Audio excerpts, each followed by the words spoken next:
Hello everyone, I hope you all are very well.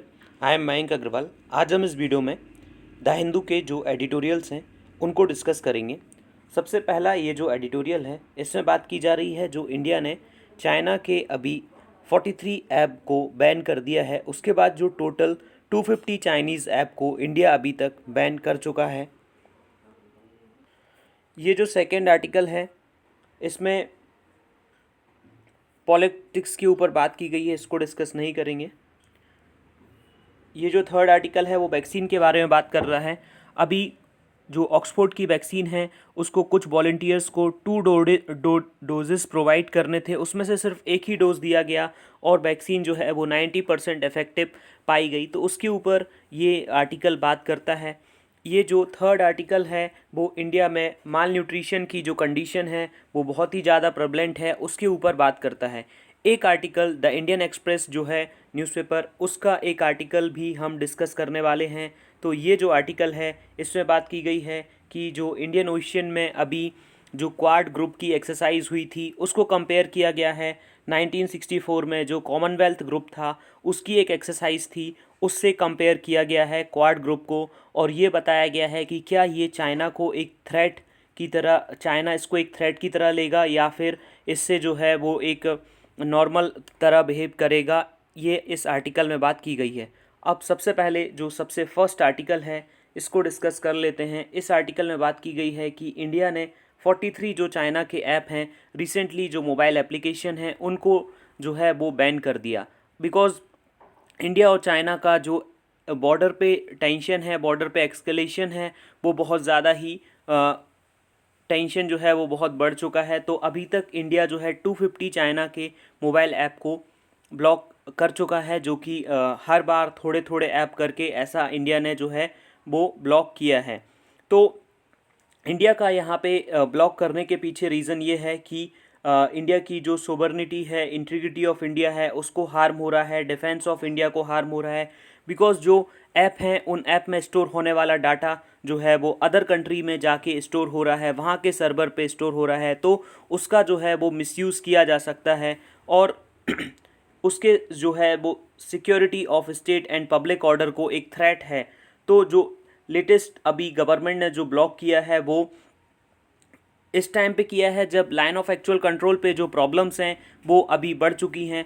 दो तरह की लाइन होती है, एक होती है LOC और एक होती है LAC। जो LOC है लाइन ऑफ कंट्रोल, वो इंडिया और पाकिस्तान के बीच में है वेस्टर्न सेक्टर में, और LAC जो है वो इंडिया और चाइना के बीच में लाइन ऑफ एक्चुअल कंट्रोल है। LOC में डायरेक्टली जो मिलिट्रीज़ हैं वो मीट होती हैं, बट LAC में थोड़ा जो है वो बफर जोन होता है 50 to 60 किलोमीटर्स का। अब दोनों की जो आर्मीज़ हैं वो अभी उनके डिसएंगेजमेंट की बात चल रही है, उसके बीच ही गवर्नमेंट ने ये ऐप का बैन कर दिया। प्रीवियसली गवर्नमेंट ने जो वहाँ के ऐप थे जैसे कि टिकटॉक और पबजी, उनको ऑलरेडी ही ब्लॉक कर दिया था। अब इसके बाद जो ये ऐप हैं अली पे, स्नैक वीडियो और चाइनीज़ सोशल एडोर ऐप, ये कुछ ऐप हैं जिनको ब्लॉक कर दिया है। तो चाइना ने जो है इन ऐप को ब्लॉक करने के पीछे इंडिया को एक तरह से डिस्क्रिमिनेटरी अप्रोच जो है इंडिया अप्लाई कर रहा है, ऐसा चाइना के फॉरेन मिनिस्टर का कहना है। बट चाइना जो ये बोल रहा है वो उसको अपने तरफ भी देखना चाहिए, बिकॉज चाइना का जो इंटरनेट है वो हाईली कंट्रोल्ड है, फायरबॉल उसमें सेफ्टी है। जो व्यूज़ हैं चाइनीज़ जो पीपल हैं उनके जो व्यूज़ हैं वो वर्ल्ड में आ ही नहीं पाते, या इंटरनल चाइना में ही उनको इतनी तरह से स्क्रूटनाइज़ किया जाता है, इतनी तरह से ब्लॉक कर दिया जाता है कि एक पर्सन के व्यूज़ जो हैं अगर वो क्रिटिकल ऑफ गवर्नमेंट हैं तो उनको जो है दूसरे पर्सन तक पहुंचने ही नहीं दिया जाता। तो ये चाइना जो है वो बात कर रहा है। तो अब यहाँ पे ये क्वेश्चन एक ये है कि आखिर यहाँ पे चाइना और इंडिया के बीच में ये चल रहा है कि कौन ज़्यादा सुपीरियर है। तो इस शॉर्ट रन में इंडिया के लिए ये बहुत ही ज़्यादा यूज़फुल है कि इंडिया के जो ऐप मेकर्स हैं या जो आईटी कंपनीज़ हैं उनको बहुत ज़्यादा ही जॉब जो है वो मिल सकता है। यहाँ पे मैं एक इंस्टेंस देना आपको चाहूँगा, बिकॉज़ जो चाइनीज़ कंपनीज़ हैं वो हैवीली इन्वेस्ट करती हैं एडवर्टाइजमेंट पे। ऐसा नहीं है कि इंडियन डेवलपर्स ने जो है वो ऐप डेवलप नहीं किया आफ्टर बैनिंग ऑफ टिकटॉक या पबजी को बैन होने के बाद इंडियन डेवलपर्स ने ऐप डेवलप नहीं किए। इंडियन डेवलपर्स ने ऐप बिल्कुल डेवलप किए हैं, उससे अच्छी क्वालिटी के ऐप डेवलप किए हैं, बट जो चाइनीज़ हैं वो एडवर्टाइजमेंट पे हैवीली इन्वेस्ट करते हैं, जिससे कि जो मासेस हैं, जो पीपल हैं, लोग हैं, उन तक चाइना का जो ऐप है वो जल्दी रीच उसकी हो जाती है इन कंपैरिजन में जो इंडिया के जो ऐप हैं इनके कंपैरिजन में। अब यहाँ पे इंडिया के जो ऐप हैं उनको बहुत ज़्यादा ही स्पेस अब मिल गया है, बिकॉज 250 जो चाइना के ऐप हैं वो अभी तक गवर्नमेंट बैन कर चुकी है। तो गवर्नमेंट के बैन करने की वजह से चाइना के ऊपर इंडिया का ये अपर हैंड हो सकता है, अगर इंडियन डेवलपर जो हैं वो थोड़ा बहुत जो मनी है वो एडवर्टाइजमेंट पे भी खर्च करें, जिससे कि लोगों तक ये अवेयरनेस पहुँचे कि इंडियन ऐप्स जो हैं वो हर एक चीज़ में इंट्रोड्यूस हो रहे हैं। अब यहाँ पे इंडिया का एक ग्लोबल एम्बिशन भी है टेक्नोलॉजी के लिए, लेकिन जो इंडिया जो है वो लार्जली चाइना के ऊपर डिपेंड करता है, बिकॉज इंडिया में बहुत सारे जो मोबाइल कंपनीज़ हैं वो चाइना से बेस्ड हैं। अकेले ऐप को बैन लगाने से कुछ नहीं होगा, इंडिया को जो है वो अभी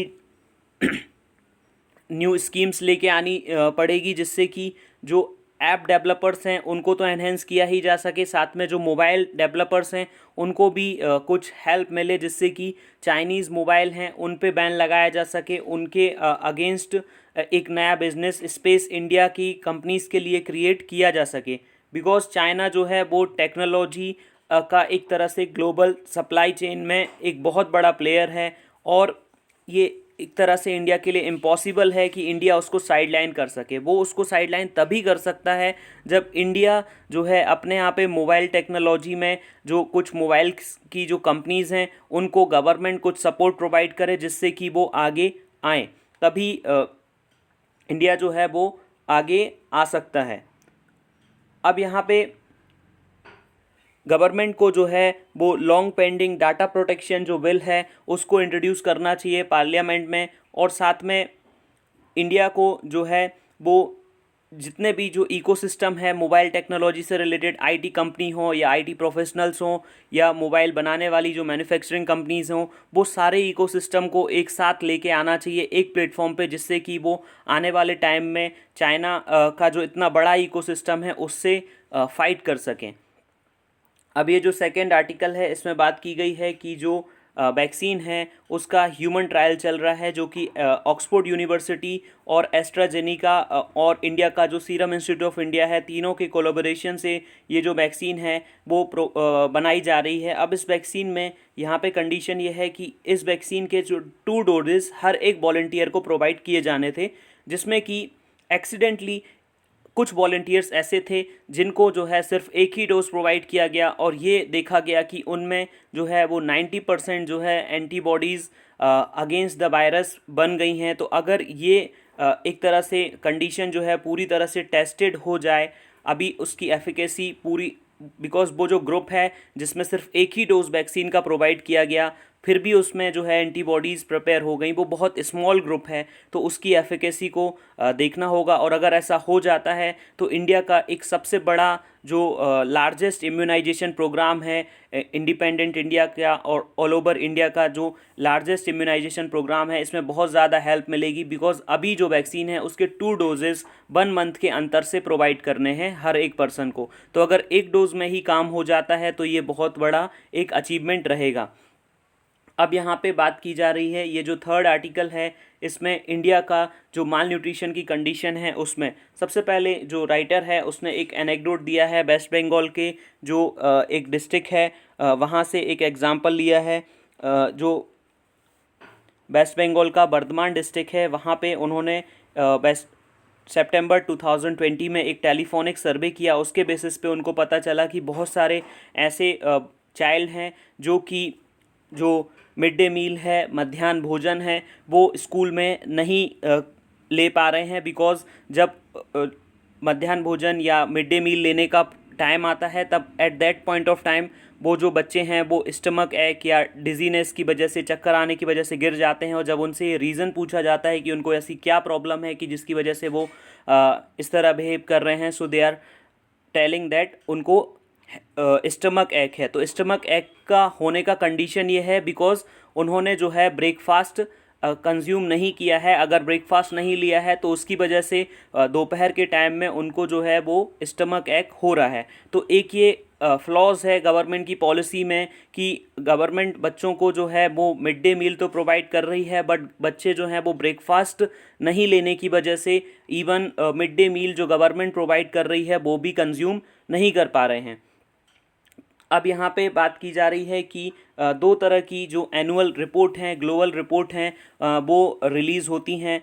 ये आपके प्रीलिम्स एग्ज़ाम के पॉइंट ऑफ व्यू से बहुत ही इंपॉर्टेंट हो सकती है। जो पहली एनुअल रिपोर्ट है वो है the state of food security nutrition in the world 2020, और जो है food and agriculture organization release करती है। पहली ये रिपोर्ट हो गई state of food security and nutrition in the world report. और सेकेंड जो है वो 2020 में जो हंगर रिपोर्ट है, better nutrition better tomorrow by the bread of the world institute, जो कि डॉक्यूमेंट है, उसने इंडिया की जो फूड इनसिक्योरिटी है और मॉल न्यूट्रिशन है इसके बारे में बताया है। अब जो ग्लोबली दो इंडिकेटर्स हैं जो ये रिकॉग्नाइज करते हैं कि किस तरह का जो मॉल न्यूट्रिशन है वो इंडिया में प्रेवलेंट है या अराउंड द वर्ल्ड प्रेवलेंस है। सबसे पहले प्रेवलेंस ऑफ अंडर नरिशमेंट, मतलब एक चाइल्ड जो है उसका जो है बर्थ के बाद 5 इयर्स तक इतना ध्यान नहीं दिया जाता, जिससे कि उस चाइल्ड में जो है स्टंटिंग की कंडीशन आ जाती है। मतलब उसकी एज तो बहुत ज़्यादा है बट उसकी हाइट कम है। दूसरी जो है उसमें वेस्टिंग की कंडीशन आ जाती है कि उसकी हाइट ज़्यादा है बट उसका वेट कम है। तो दोनों तरह की ये कंडीशंस जो हैं उसमें और दूसरा जो इंडिकेटर है वो बात करता है प्रेवलेंस ऑफ मॉडरेट और सीवियर फूड इनसिक्योरिटी। ये जो दो रिपोर्ट हैं वो इंडिया एक तरह से पूरे वर्ल्ड में मोस्ट फूड इनसिक्योर कंट्रीज़ है, highest rate of stunting and wasting among other south Asian countries. मतलब दूसरी जो साउथ एशियन कंट्रीज़ हैं उनसे इंडिया में स्टंटिंग और वेस्टिंग बहुत ज़्यादा है। स्टंटिंग मतलब एक पर्टिकुलर जो चाइल्ड है उसकी हाइट जो है बहुत ही स्मॉल है, और वेस्टिंग मतलब एक ऐसी कंडीशन जिसमें चाइल्ड की हाइट तो है बट उसका जो वेट है वो बहुत कम है। तो ये इसकी जो एज है वो बहुत ज़्यादा है इस चाइल्ड की, बट उसकी जो हाइट है वो कम है। तो एक तरह का ये माल न्यूट्रिशन को शो कर रहा है, और दूसरी तरफ इसकी हाइट बहुत ज़्यादा है बट इसका वेट कम है, तो ये भी जो है वो माल न्यूट्रिशन की कंडीशन को शो कर रहा है। अब यहाँ पे जो ये POU है, प्रेवलेंस ऑफ अंडर नरिशमेंट है, ये परसेंटेज ऑफ पीपल उनको उन लोगों के बारे में, उन लोगों के परसेंटेज के बारे में पता करता है जो इनसफिशिएंट कैलोरीज ले रहे हैं। अर्बन हो चाहे रूरल एरियाज़ में हो, मेल हो या फीमेल हो, उनका अगर वो अनसफिशिएंट कैलोरीज जितना की रिक्वायर्ड है उससे कम ले रहे हैं तो उन लोगों का पता लगाया जाता है कि पूरी ऑल ओवर पॉपुलेशन में ऐसे कितने लोग हैं जो इस तरह का इनसफिशिएंट कैलोरी इनटेक ले रहे हैं। और दूसरा PSFI जो है वो आइडेंटिफाई करता है कि ऐसे कितने परसेंट लोग हैं जो ऐसे कितने घरों में वो रहते हैं जो सीवियरली या मॉडरेटली फूड इनसिक्योर हैं, मतलब जिनको जो फूड है उधर तक एक्सेस नहीं हो पा रहा है। अब गवर्नमेंट का जो ऑफिशियल डेटा है 2011-12 का, जहां तक अभी अवेलेबल है, उसमें ये बताया गया है कि इंडिया में जो है वो पॉवर्टी तो कम हुई है, बट पॉवर्टी कम होने के साथ साथ इंडिया में जो माल नरिशमेंट या अंडर नरिशमेंट की कंडीशन है वो बिल्कुल भी डिक्लाइन नहीं हुई है। पॉवर्टी डिक्लाइन हो गई है बट माल नरिशमेंट जो है वो डिक्लाइन नहीं हुआ है। और माल नरिशमेंट में जो डिक्लाइन है वो चाइना, पाकिस्तान, इवन नेपाल और बांग्लादेश से भी कम इंडिया में हुआ है। चाइना को छोड़ के सारी जो कंट्रीज़ हैं उनमें भी जो POU का लेवल है वो एक तरह से सिमिलर है। 2000 से, अगर ईयर 2000 से ये कैलकुलेट किया जाए तो इंडिया में सिर्फ 24.7% ही डिक्लाइन हुआ है 2001 से 2018 तक। मतलब अगर 100 पीपल जो हैं वो जो कैलोरी इनटेक उनका कम था तो उसमें से सिर्फ 24%, मतलब लेट से 76 लोग हैं, अब वो ही माल नरिश्ड बचे हैं, मतलब उनको ही फूड कम मिल पा रहा है। लेकिन अदर कंट्रीज़ में ये बहुत ही ज़्यादा इम्प्रूवमेंट हुआ है। जैसे चाइना में 100 में से 76 लोग जो हैं उनको पर्याप्त मात्रा में फूड मिलने लगा, नेपाल में 74, पाकिस्तान में 42, अफ़गानिस्तान में 37.4, बांग्लादेश में 18.9। तो यहाँ पे अगर देखा जाए तो जो डिक्लाइन है वो बहुत अच्छा शो कर रहा है, जैसे चाइना है या अदर कंट्रीज़ हैं। बट इंडिया उस तरह से जो है वो POU मतलब प्रेवलेंस ऑफ अंडर नरिशमेंट, उस रेट में इंडिया में कमी नहीं आ रही है उस लेवल से। हालांकि गवर्नमेंट ने जो है फूड सिक्योरिटी एक्ट जो है वो लॉन्च किया है, लेकिन उसमें भी कुछ कमियां हैं। जो बेनिफिशरीज़ हैं, जो पर्टिकुलर बेनिफिशरीज़ हैं, उन तक फूड नहीं पहुंच रहा है। और दूसरा, जो फूड तो पहुंच रहा है बट नॉर्मल जो है वीट और राइस ही लोगों तक पहुंचाया जा रहा है, जो कि वीट और राइस लोगों के पर्टिकुलर नरिशमेंट के लिए कैपेबल नहीं है। वो उनका जो है पेट बस भर सकता है, लेकिन उनको एक तरह से अगर वेस्टिंग और स्टंटिंग से फाइट करना है तो उसके लिए पल्सेस को इंट्रोड्यूस करना चाहिए गवर्नमेंट ऑफ इंडिया को। साथ में गवर्नमेंट को जो कम्युनिटी किचन्स हैं वो प्रिपेयर करना चाहिए हर एक डिस्ट्रिक्ट में, हर एक पंचायत में। जो पर्टिकुलरली आंगनवाड़ीज़ होती हैं वहाँ पे गवर्नमेंट ये कर सकती है कि कम्युनिटी किचन बना दे, जिससे कि जो लोग हैं वो उनको गेहूं और चावल जो गवर्नमेंट प्रोवाइड करती है, अपार्ट फ्रॉम दैट जो लोग हैं बिलिंगली चाहते हैं कि वो यहाँ पे जो प्रिपेयर्ड फूड है उसको कंज्यूम कर सकें, जिससे कि ये जो कंडीशन है POU की एंड MPSFI, ये जो कंडीशन है उस कंडीशन से इंडिया जो है वो फाइट कर सकता है। अब यहाँ पे नेक्स्ट जो ये आर्टिकल है इंडियन एक्सप्रेस का, इसमें बात की जा रही है कि 1964 में एक एक्सरसाइज हुई थी जिसको बोला जाता है एनुअल कॉमनवेल्थ एक्सरसाइज। इस एक्सरसाइज में जो कि निकोबार आइलैंड और स्ट्रीट ऑफ मलक्का उसके बीच में हुई थी, और ब्रिटिश का उस समय पे ईस्टर्न रीजन में जो है उसकी एक फ्लीट थी। तो इस एक्सरसाइज में टोटल इंडिया जो है उसने भी पार्टिसिपेट किया था। न्यूजीलैंड, कनाडा, ऑस्ट्रेलिया, पाकिस्तान, इन सारी कंट्रीज़ के टोटल 28 शिप गैदर हुए थे, और फिर जॉइंट एक्सरसाइज ऑफ ट्रिनकोमैली ये एक एक्सरसाइज हुई थी। जैसे कि अभी normally Malabar exercise India, Japan और USA के बीच में होती है, अभी रिसेंटली ऑस्ट्रेलिया उसमें इंक्लूड हुआ और क्वाड ग्रुपिंग बनी है, वैसे ही उस समय ये एक्सरसाइज होती थी जिसमें कि 28 शिप्स जो हैं एक साथ उन्होंने पार्टिसिपेट किया था। और उस समय सेल फोन, इंटरनेट कुछ भी नहीं था, लेकिन फिर भी मैरी टाइम पेट्रोल एयरक्राफ्ट जो है 4 ऑस्ट्रेलिया के पास थे, जिससे कि वो पेट्रोलिंग उस रीजन में परफॉर्म करते थे।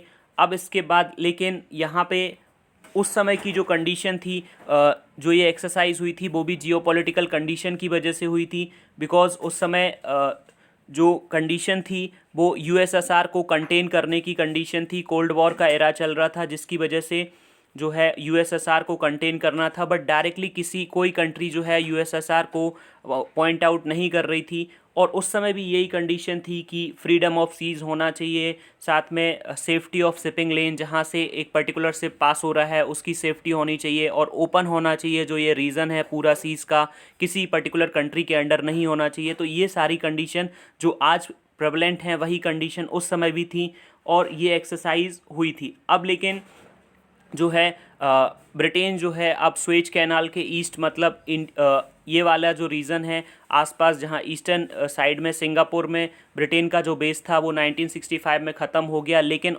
USA का बेस आज भी वहाँ पे जो है वो अभी भी है। तो अब जो क्वाड ग्रुप है वो मालाबार एक्सरसाइज के बाद से, जिसमें कि ऑस्ट्रेलिया इंक्लूड होने के बाद हुआ है, अभी उसकी जो रिसेंटली मिलिट्री एक्सरसाइज हुई उसमें सिर्फ 8 शिप जो हैं वो आए। और यहाँ पे जो राइटर बता रहा है प्रीवियस जो एक्सरसाइज हुई थी जिसमें USSR को कंटेन करना था, उसमें टोटल 28 शिप जो हैं उन्होंने पार्टिसिपेट किया था। तो यहाँ पे ये कंडीशन देखी जा सकती है कि उस समय पे टोटल जो है इतने सारे शिप ने पार्टिसिपेट किया था, अभी सिर्फ 8 शिप ने पार्टिसिपेट किया है।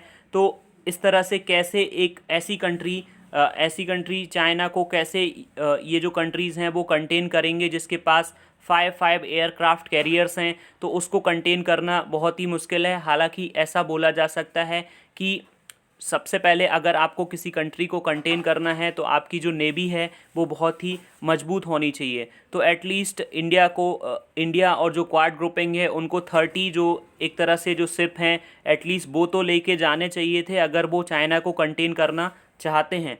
अब यहाँ पे बात की जा रही है कि जो अगर नेवी इतनी मजबूत नहीं है तो दूसरी ऐसी क्या कंडीशन है जिसके थ्रू जो चाइना को कंटेन किया जा सकता है, जो कि है मैरीटाइम डोमेन अवेयरनेस, जहाँ पे एक तरह से जो ट्विन एग्रीमेंट अभी इंडिया ने यूएसए के साथ साइन किया है। पहला जो है BECA basic exchange and cooperation agreement, जिसमें पर्टिकुलरली मैरीटाइम डोमेन या स्पेस से जो है वो पिक्चर्स वगैरह शेयर की जाएंगी इंडिया के साथ, जिसमें कि अगर कोई थ्रेट होता है इंडिया को तो इंडिया उसको कंटेन कर सकता है। और दूसरा एग्रीमेंट है maritime information sharing technical agreement, जो कि इंडिया और यूएस के बीच में साइन किया गया है। तो इस तरह से जो मैरीटाइम पेट्रोल एयरक्राफ्ट है वो ऑपरेट कर सकता है। और जो पैसिफिक ओशियन वाला रीजन है वहाँ पे बहुत सारे मैरीटाइम पेट्रोल एयरक्राफ्ट जो हैं वो पेट्रोलिंग करते हैं, बट इंडियन ओशियन वाले रीजन में जो ऑस्ट्रेलिया के मैरीटाइम पेट्रोल एयरक्राफ्ट हैं वो सिर्फ स्ट्रेट ऑफ मलक्का तक कवर कर सकते हैं। बट जो वेस्टर्न इंडियन ओशियन है वहाँ पे यूएसए का जो प्रेजेंस है उसकी वजह से वो डियागो ग्रासिया जो आइलैंड है वहाँ पे यूएसए का प्रेजेंस है, वहाँ से वो इस रीजन को मॉनिटर कर सकते हैं। तो इसकी वजह से क्या चाइना नेवी को कोई प्रॉब्लम आने वाली है? तो ये बात यहाँ पे की गई है कि जो भी वेपन सिस्टम है प्राइमरी, वो एक वॉरशिप के ऊपर सरफेस टू सरफेस जो मिसाइल होता है जिसकी एक रेंज 200 किलोमीटर होती है, और शिप में जो सेंसर होता है वो 100 किलोमीटर तक का होता है। अगर 100 किलोमीटर के बियॉन्ड कोई इन्फॉर्मेशन पहुँचानी है तो वो हेलीकॉप्टर एयरक्राफ्ट के थ्रू पहुँचाई जाती है, जिसको बोला जाता है ओवर द हॉरिजन टारगेटिंग। तो इसके थ्रू अगर कोई एक शिप है जो इसके रीजन में आता है, पेट्रोलिंग एयरक्राफ्ट के बीच में आता है, तो उसको वहीं पे ख़त्म किया जा सकता है।